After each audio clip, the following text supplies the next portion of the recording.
Hello book besties, welcome to my channel. I'm Maddie and today we're going to talk about some books. So in case you haven't realized, it is the end of June. In fact, when you're watching this, it's already July. Crazy news. And I just thought I would talk about all the books that I read in June. I read 8 books total. I think majority of them ended up being romance, and there were a good amount of queer romances, of course, because it is Pride Month. Happy Pride. It's funny because typically in the past, I feel like I have read the least amount of queer books in June because I actually don't know why. It's just how it ends up going. And then I read just a lot of queer books throughout the year because I'm me and I do that. But this month, I actually read a good amount of queer books. I also read some fantasies and I managed to get in one arc because I'm still trying to catch up on those. Let's dive into the books that I read. Most of these were on my Kindle. I only had one physical book this month. My bad. I just how it ends up turning out. I fear that by the end of this year I will have read more digital than physical, and that will be a milestone in my reading career. So first up, I read Fable for the End of the World. If you see me looking down here, I have my computer, okay? So I have the memory of a goldfish. So first up, I read Fable for the End of the World by Ava Reed. This was my first Ava Reed book. She's actually a really popular author right now, in case you haven't caught on to that. She wrote A Study in Drowning, which I think is her most popular one. She also wrote Lady Macbeth and a couple of other ones. I feel like she just randomly kind of like puts books out there that people end up loving, and they just blow up, and honestly, good for her. So Fable for the End of the World is about these two girls in this dystopian world. I think it's a future version of the US, and one of them is just an average person. She's actually a taxidermist. So I don't know if you can call that average, because that's just a very interesting occupation. But her brother hunts animals and then she stuffs them, basically. And they do this because, like, in this world, most of the animals are now mutated, and so they're hunting the non-mutated ones and stuffing them to like kind of like preserve the image of like what a normal animal is, because they think like the mutated ones are really gross and weird. And it hurts my feelings for the mutated ones because like a deer with like duck feet, I feel like is not the worst thing to happen. That's just me.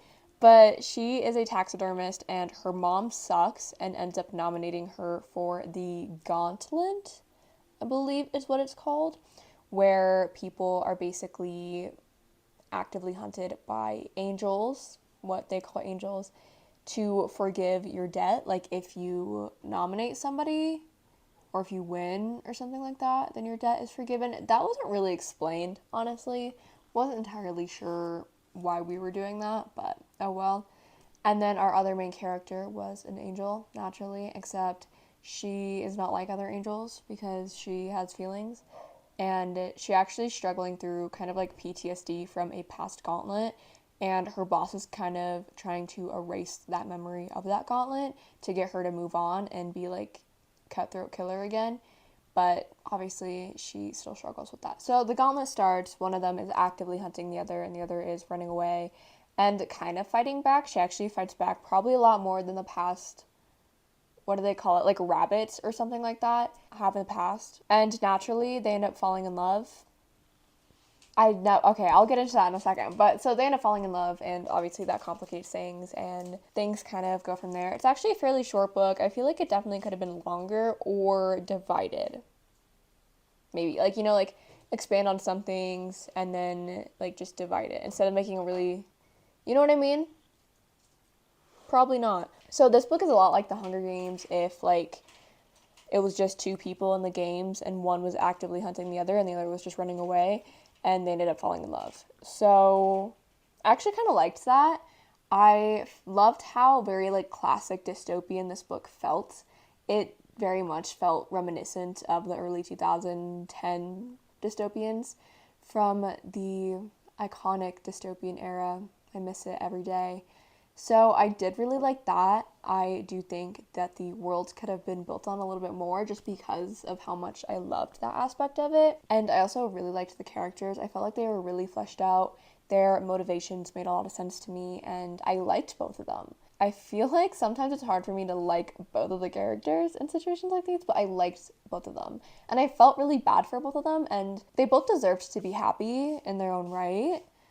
I just struggle a lot in situations where like one person is actively hunting the other, or even the situation where it's like they're actively hunting the other's kind, like kind of like the witch hunter trope that's been happening. I struggle a lot with those situations because like I just can't imagine ever falling in love with somebody who's literally actively hunting you and like literally hates you.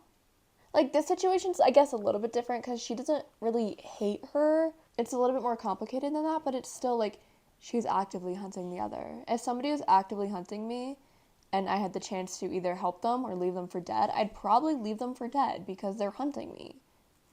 I'm not gonna help them and then accidentally fall in love with them. Like, it's just really hard for me to wrap my mind around, and then I think I struggle to enjoy that trope, which is just literally just my opinion. So if you like that, like go. Like I'm not judging you at all. Go you. But I just struggle a lot with that, and even in a really non-realistic situation, I still just I can't get behind it. Okay, like I understand it's fiction, and then it's not real. But I can't. I feel like it makes sense. I feel like somebody out there has to understand what I'm saying.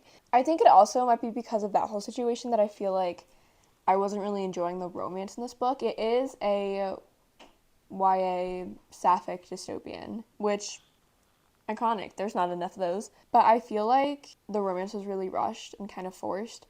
Like I said, I think this could have been developed more on and split into 2 books. I think that would have been great. I think if you're wanting kind of a better version of this ish, I recommend Year Breakers by Zoe Hanamakuta. I love that book. I need to read the second one, as I do literally every other series I've started. I think that one gives the same vibes, but it makes more sense and it's a little bit more fleshed out. But overall, the plot was really good and I really liked Ava Reed's writing, so I definitely will be checking out her books in the future, especially A Study in Drowning, which I own and have heard kind of like nothing but good things about, so I feel like that's really promising. I haven't really seen anything about Fable for the End of the World. I read it for work. Did I ever say the rating for that? That was a 3-star read. Next, I read When in Rome by Sarah Adams. This was my first Sarah Adams book as well, and it does mean I started a new series, the When in Rome series, which are interconnected standalones. And I definitely will be continuing that series because this book was really cute. It was a 4-star read, according to my notes. This book follows our main female character who's actually a pop star. In my head, she's just like Taylor Swift, you know? Like, she felt like Taylor Swift. Like, she was like super famous. Everybody knew her. She was probably, I think, like a little bit older and a pop star. And I feel like in my head, I'm just like, she's Taylor Swift. She kind of has a breakdown about her life and career and relationships, and she feels very alone. So she goes on a trip to the nearest Rome because she's obsessed with the movie something Rome with Audrey Hepburn in it that I can't remember the name of. And she kind of like is like, well, if this works for Audrey, it'll work for me. And she goes to the nearest Rome, which happens to be Rome, Kentucky. So she actually ends up breaking down on the side of the road on her way in, except on the side of the road is actually like in this guy's front yard. So he comes out and he helps her, and she stays at his place while her car is getting fixed. And it's a super small town, so everybody's super nosy, and he of course had his heart broken at one point. And yeah, they fall in love. This book was just so very cute. I loved their banter right from the beginning. Like, they had a great chemistry, and I think banter helps a lot with chemistry. If you can write good banter, I think you can write good chemistry between 2 characters. I really enjoyed their relationship and how their relationship developed throughout the book. I think it ended really well too. They were very mature about everything. I can't exactly remember why I didn't rate it 5 stars, but I just don't think it had the 5-star feeling. There was nothing wrong with it. I really enjoyed it, but it didn't quite have the 5-star feeling, which is okay. Next, I read Legends and Lattes by Travis Baldree, and this was a 3.5-star read.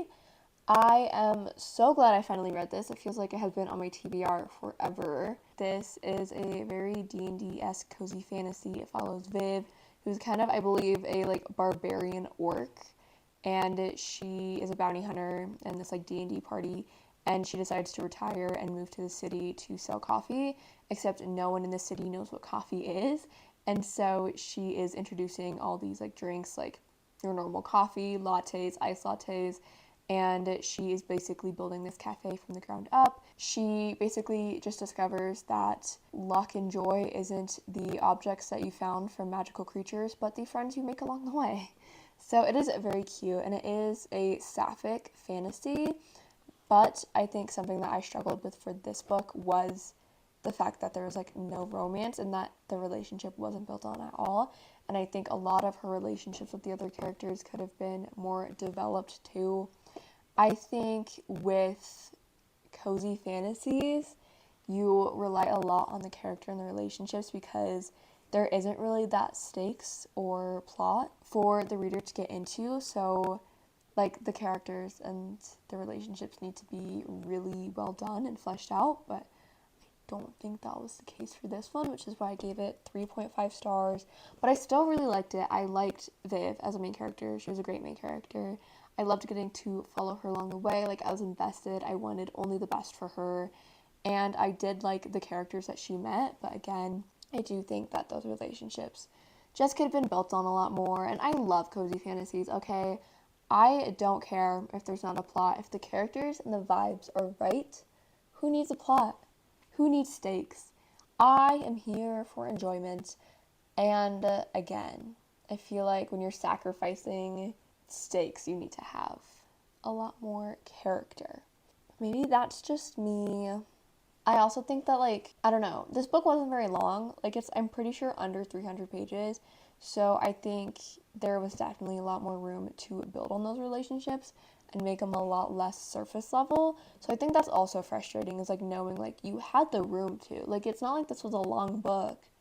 Like, you could have done it, you just kind of didn't, which sucks, but oh well. Oh, next is my actual physical book of this month, and that is The Pairing by Casey McQuiston.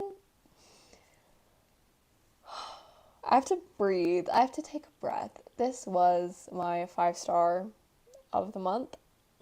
This is probably my favorite book of the year, and I don't see that changing.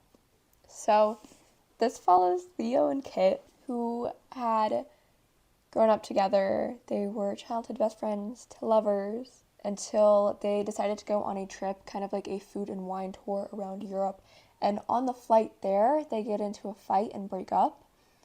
And so this takes place like 4 or 5 years after that breakup, and they had gotten a voucher back for the trip. Kit and Theo both have the idea to separately, because they have not talked to each other in this time period, to go on this trip by themselves. They want to experience this trip, kind of experience some self-growth, and they kind of go on it for 2 different reasons, but I kind of really love both of their reasonings, and they make total sense.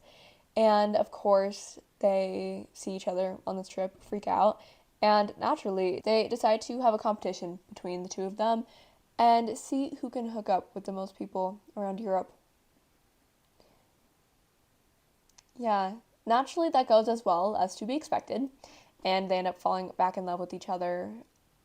That is assuming, though, that they ever fell out of love with each other, which they definitely didn't. I loved this book so much. I tried to like organize my thoughts before this, and I don't think I can ever organize my thoughts when it comes to this book. I loved the plot and the vibes, but nothing will ever compare between these characters and their relationship. I can't. They honestly reminded me a lot of Alex and Henry, which I think added to my love for it, because if you know me, you know I love Red, White, and Royal Blue, and I love Alex and Henry. So I feel like them reminding me of those two helped a lot with this reading, but oh well. I think they do stand a lot on their own. I think it's just like their love for each other, like the way they love each other, and their love for like their family and culture and things like that kind of follow along with Alex's and Henry's story, but they're very much their own people. They're very chaotic. especially Theo. I love Theo with my entire heart, and Kit is literally the biggest himbo I've ever seen. I literally love them so much. I can't. What did I write down? Oh my gosh, why did it take me so long to read this? Don't know. Literally, why did nobody convince me sooner? I think it doesn't help that I've seen mixed reviews, and I think it would kill me inside if I didn't like a Casey McQuiston book, considering how much I love them and their writing and their books. So I think I put it off, but I think June was literally the perfect time to read this, and I'm so glad I read it in June. Everything about this book was perfect. The characters, oh my gosh, in all caps. They were so perfect and obviously in love with each other. They really were. Dear Lord. It's like literally everybody knew but them, and it was so funny. I literally can't. And there is some miscommunication to this book, but I feel like it makes a lot of sense with the situation that they're in. You know, they're both kind of in denial about not only their own feelings, but the other's feelings towards them. They both have made assumptions about the other person that gets in the way of them getting back together, and it's kind of a little bit of a mess, but I think it makes sense. Like, it's a messy situation, you know? So I think that makes sense. Literally just everything about this book is perfect. Like, I can't. I love how, so both Kit and Theo are bisexual icons. They are at the moment. And Theo is non-binary, which is really cool. And I love the perspective switch between this book because the first half takes place from Theo's perspective and the second half is Kit. And I think that was really well done because it helps you kind of like just disconnect Theo from gender completely. Like, I don't know, I just like didn't really associate Theo with a gender. Like, obviously I was like trying to figure it out because I feel like that's just natural when you start a book is to figure out like, oh, what do they look like all those things. But Theo's just so outside of gender, and they were just so much their own person that I quickly just like stopped thinking of them as a binary character. And I loved how you see Kit starting to realize that as well in his perspective, and it was just really good. I think this was the first book I've read with a non-binary main character, and I really liked it. I think Casey did an amazing job telling that story. Casey McQuiston, I literally can't. I literally can't. Like, what? How can everything they write just be perfect? I don't know, but I'm very excited for their fifth book. I literally am living for it. I fear I will not be happy until I have that book in my hand. Okay, it's actually really funny going from the pairing to this next book. Next, I read Silver Elite by Danny Francis. If you want to see my reading experience with this book, go check out my latest reading vlog. It's actually really funny. At least I think so. I think I actually spent half of that reading vlog just on this one book. I rated that 1.5 stars. This was a really bad book. This follows our main character, Ren, who is modified. She's fancy, okay? She's not even like the other modifieds. Like, forget other girls. She's not like other modifieds. Because she's like the most powerful one ever. And she forgets that not other people are as powerful as she is. And that she even has these powers. She doesn't even know how she got this way. She was just, guys, she was just raised with a gun in her hand. And she was just taught so well, okay? And she was raised in the Black Land. So she was like raised in darkness. I literally can't. Okay. So yeah, it follows Ren. She's modified, so she can basically read other people's minds and connect to other modifieds. Like, they have telepathy, and she has, like, a couple of other powers. And she... Dear Lord, how do I describe this? In a unfortunate turn of events, she finds herself being recruited into Silverblock, which is the most elite army in their government, who happens to actively be hunting down modified. So they don't know she's modified, or else they would kill her, and she has to go along with being recruited into this. And she's also part of a rebellion that's pretty useless. She falls in love, of course, with the captain of the Silver Block, naturally, who is hunting her, naturally. And yeah, I don't know what to say about this book. It is so bad. This does get a 0.5 star for the one good character in this book, Kane, light of my life, and also the single time it managed to surprise me. Congratulations. The rest of this book sucked. I am not kidding. It was really bad. I think there was a lot of potential with the plot, but that potential burned in a dumpster and then got hit by a truck and then thrown off a cliff. It was really bad. First off, I've heard that the author wrote this book because she wanted a smutty dystopian. Like, she'd never read a smutty dystopian book before. And I feel like there's a reason you haven't read a smutty dystopian book before, and that's because that's not really the point of a dystopian. I feel like it's very inherent in a dystopian to not focus on the romance, but to focus on the world and the politics and the reason why it's dystopian. And that's not saying that, like, romance in dystopian is bad. Dear Lord, I love a good romance in dystopian, but that's not supposed to be the focus, and that also is kind of what makes romance better, in my opinion. It just felt a little weird to write that, and I feel like somebody told her this at some point, and she was like, oh, you're right. Let me throw in these central themes and messages and just have the character say that theme directly, this random scene, and then just completely move on and never go back to that. And then go back to the romance, which is what she was there for. So that was really unfortunate. I was really frustrated by that, and I think that was kind of like what pissed me off the most about this book, but also the characters. The main character made me so mad. She had no convictions. She went back and forth on everything. One moment, she'd be like, I hate what do they call them? The primes, the people without powers, or the primes. I hate them, but they're my friends now, and I like them, and who cares about modified? But no, they're my people. But she did nothing for her people, literally whatsoever. Oh my gosh. She made me mad a lot, and how wishy-washy she was between what she thought, and the main male character, the love interest, had no personality. He was brick wall, basically. And I think that the character's powers could have been fleshed out a lot. It felt like the author wanted to include powers, so she threw them in there, and used them basically for characters to communicate with each other, and then just, like, didn't really build anything else. Like, I know it came from a disease, but, like, tell me more about that. Like, Young Elite by Marie Lu has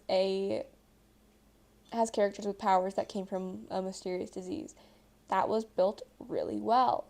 Could have been like that. However, it wasn't, because it sucked. But yeah, there's no flavor with the plot, the characters, anything. The romance, super forced, no chemistry there. She had more chemistry with Kane.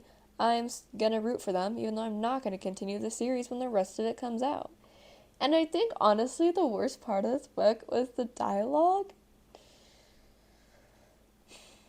The dialogue was so bad, I literally couldn't. I, in fact, was laughing most of the time and reading the dialogue out to my roommate, who definitely did not want to hear any more of it. But if I had to endure it, so did she. So yeah, that book was literally horrendous. I don't see anything else being worse than this year, but we'll see. You never know. Next, I read Sink by Ellen Hopkins. This was a 3-star read. This was a very old arc from Penguin Teen. Thanks, Penguin Teen. I'm still catching up. But yeah, this novel was written in verse, so it was like poetry, like just like really long poems. And I haven't read a book like that in years. Like, I think the last time and only time I've read a book like that was in 7th grade. Don't remember what the book was, but I think there was a cow in it.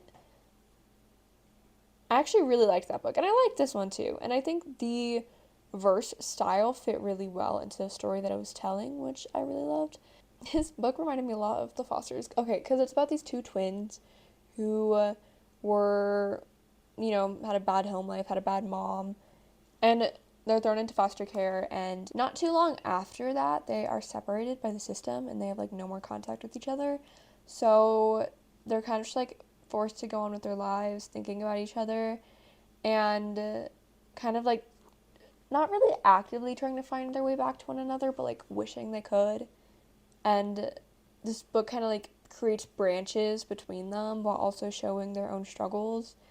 and it's very sad. Definitely look up trigger warnings for this book because it has like graphic depictions of assault and a lot of references to suicide and violence. So do not go into this book when you're not in the right mindset. But it still was a good book. I do think it was a lot more graphic than a YA book should be. Like, don't think it should be considered YA necessarily because of that. I can't imagine like an actual young adult teenager reading this book. Like, I don't think I would have handled that very well when I was that age. So I definitely think the age rating needs to be reconsidered. But I still think it was a good book. I like the two main characters and their relationships. I think they were just very understandable. Like, I obviously did not come from the same background, so I don't have an understanding of their situation as much as they do, obviously. But I still felt, oh my gosh, I felt so much for them. They have gone through so much, and I really enjoyed their characters. I think they were really well written, or at least as well written as they can be from a book in verse. So I do think it's hard to like fully flesh out characters that way, but I do think they were as good as they could be. And then I think another thing that was holding me back from loving this book was the ending. It was so open-ended. It was like actually really frustrating how open it was, considering like everything we went through, and then we just ended there. And I think I get what the author was trying to do with that ending, but I still found it really frustrating. And I don't really like open endings, but that's kind of just a me thing, so my bad. So yeah, this was a 3-star read. It was very solid. I would definitely recommend it, but definitely look up trigger warnings and go into this book educated on what it contains. Next, I read The Love Hypothesis by Ali Hazelwood. Guys, this is my first Ali Hazelwood book. It was a 4.5-star read. Why did no one tell me to read this sooner? Like, I know it was popular, but why did no one like actually tell me that it was good? Because I think we've seen that I don't always like popular books, but like this, guys, this book was so good. I think what was really holding me back from a 5-star rating was the secondhand embarrassment I got at the beginning. Was a little rough there for a second, but we made it through. It was okay. There was secondhand embarrassment, which I hate. Literally, I can't function with secondhand embarrassment. It also felt really realistic and how they interacted with each other at the beginning of the book. I didn't say what this is about. Okay. This is about our main character. I already forgot her name. Ah, shoot. Olive. Olive, who is a scientist. She's actually a grad student studying to get her PhD, I think, in... Hi, baby. Hi. She is a scientist looking for a way to detect pancreatic cancer because she lost her mom to pancreatic cancer. And she's definitely neurodivergent. Like, definitely. And I just found it so... I don't know, there's just something so relatable about the way she thought and how she decided to solve her problems by like she never really told the truth because she's like scared of being alone, so she'll do anything to preserve relationships, even if it means lying to people, and start fake dating a professor. Not her, so okay, like they don't really they're in the same department though, but like they never really interacted before. So she ends up fake dating her professor to show her best friend that she's moved on from this guy that her best friend likes, because she had like gone on a date with him, and like her best friend's like, no, I'm not gonna step on any toes, but I was like, no, please go out with him, and her best friend won't believe her, and yeah, so she ends up fake dating to show that she's moved on naturally, and he gets something out of it too, and they fall in love along the way. Really fun. Again, like I said, I feel like how they interacted, especially at the beginning of the book, was just like so realistic. Like, they're just so awkward. They don't know what they're doing in this situation. It's their first time fake dating. So I don't know. There's just something about the way they interacted. I'm like, this would happen to me in real life. Like, not the fake dating thing, but like how they talk to each other and things like that. So relatable. Almost painful how relatable that was. But I do know that this book was originally like Kylo Ren and Rey fanfiction from Star Wars. And I can so see that. Like, reading this, I'm like, yeah, that makes a lot of sense. So I found that actually really entertaining. They had great chemistry, like such great chemistry. Like, I was gonna go feral at times. Him standing up for her, guys, okay. The feelings that gives me. I love it when the main male character stands up for her, and like vice versa too. It just gives me butterflies. I'm just so obsessed with them. I also love how like aware of its own tropes that this book was. Like, I don't know. There's just something about like how aware Olive was of like the fake dating trope and her being like, we're gonna be sharing a hotel room, there's gonna be one bed. And him being like, no, I booked a double. And she's like, somehow, some way, there's gonna be one bed. And it was just like really funny. And I think it makes it better, like acknowledging its own tropes and kind of clichéness kind of helps you enjoy the book more. And it's not like cringy at all because like it's aware of what it is and you're aware of what it is and you just get to enjoy the book. And I loved that. I also loved the side characters and the little side romance we got there. Peak. Then I ended the month with I Hope This Doesn't Find You by Anne Liang. Literally just finished this book an hour ago, and that was a 2.5-star read. Really unfortunate. This is my second disappointing read from this author, and I don't think I'm going to be continuing her books. I read her fantasy one, A Song to Drown Rivers, and I didn't really enjoy that one as much either, so I think I'm going to have to take the L on that one, but I don't know. If you guys think I should continue reading her books, let me know. Maybe recommend me one, but I don't think I'm going to be continuing her. This book is about our main character, Sadie, who is very obsessed with school. She is currently, I think, in her like senior year of high school, and she is just obsessed with academics and being perfect and pleasing everybody. And she has a rival in school, Julius, very iconic name, and she has just made it her life's mission to basically beat him at everything and to be better than him, which is really entertaining. And one thing that she does is she writes hate emails, basically. When people email her and she gets mad, she writes a hate email and then just drafts it, never to see the light of day ever, which is such a stressful situation because I would never write a hate email and have it addressed and have it just sitting in my drafts. Okay? It's like Laura Jean and To All the Books I Left Before. Why did she write their addresses and post them? Like, if you don't want anybody to see them, make sure no one will see them. Dear Lord, be smarter. But she writes these hate emails. Most of them are to Julius, expressing how much she hates him and his hair and his hands, and how bad she wants to choke him out and kill him.